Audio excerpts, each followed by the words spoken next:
Maraming motorista naman ang nangangamba na baka lumala pa ang traffic sa EDSA habang inaayos ang iba pang tulay sa highway. At kaugnay ng balitang yan, makakausap natin si DPWH Secretary Manuel Bonoan. Magandang umaga po sa inyo, Secretary Bonoan. Magandang umaga, Rose. Magandang umaga po sa ating taga-subaybay. Sir, ito pong Magallanes flyover, ano po bang sira niyaan, pati yung sa Guadalupe, no? Pero ano po yung timeline at ano po yung mga gagawin dyan? Unahin na natin itong Guadalupe Bridge, no. I think yung dalawang extreme structures, no, hindi naman yung buong Guadalupe Bridge ang kukumpunihin diyan, yung dalawang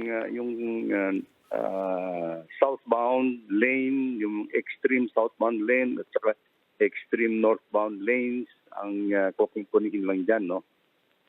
Yung center structure will remain as is, wala naman kayong gagawin dyan. So, anyway, this is going to be kukumpunihin yan at kasi medyo mahina na yung nasa ibaba nito. So, kailangan we have to strengthen yung structure. No? This is funded by the Japanese government actually. Pero gagawin namin ito pagkatapos namin magawa siguro yung dito sa may Kamuning flyover para hindi ma-exacerbate yung traffic along EDSA. So, siguro later part of the year now, siguro itong Guadalupe Bridge. Okay. Now, Yung Magallanes po, Secretary. Yung Magallanes interchange naman, ay matagal na ho itong dapat maisaayos natin yung expansion joint which is along yung southbound lane ng Magallanes flyover, yung longitudinal expansion joint ang kailan gawin natin dito. This is about 300 meters ito, no. Doon sa ibabaw ito. Alam mo yung bakal na nandoon nagse-separate sa dalawang structures. Umaumbok na yun. So kaya actually sa traffic at saka sa safety ng mga motorista, lalo sa mga motorcycles, no. So, kukumpunihin namin ito. Pero ganun din, dapat hindi namin pagsabay-sabayin itong mga tulay na ito.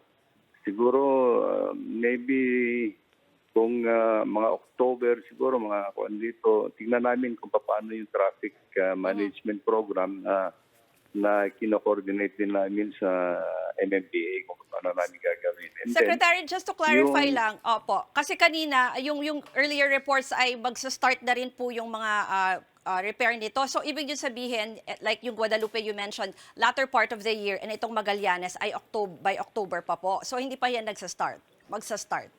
We will coordinate po with MMDA kung paano namin may sasagawa ito. Okay. But we hope that we can do it starting this year towards the latter part of the year. Kasi dalawa ho yung gagawin namin dito sa may Magallanes. Isa yung palitan yung expansion joint at saka yung carbon fibering doon sa ilalim. Yung gagawin namin na structure, yung kuha namin ng carbon fiber sa ilalim, hindi naman makakaistorbo palagi kung masyado ng traffic sa ibaba kasi nakabitin naman yung gagawa ng carbon fiber niyan sa ibaba ng tulay. Sige po, abangan po namin yung abiso niyo sa pagsisimula niyang mga repairs na yan. Maraming salamat, DPWH Secretary Manuel Bonoan. Mga kapatid, Jess De Los Santos po, huwag magpahuli sa mga umaaksyong balita at napapanahong issue sa bansa.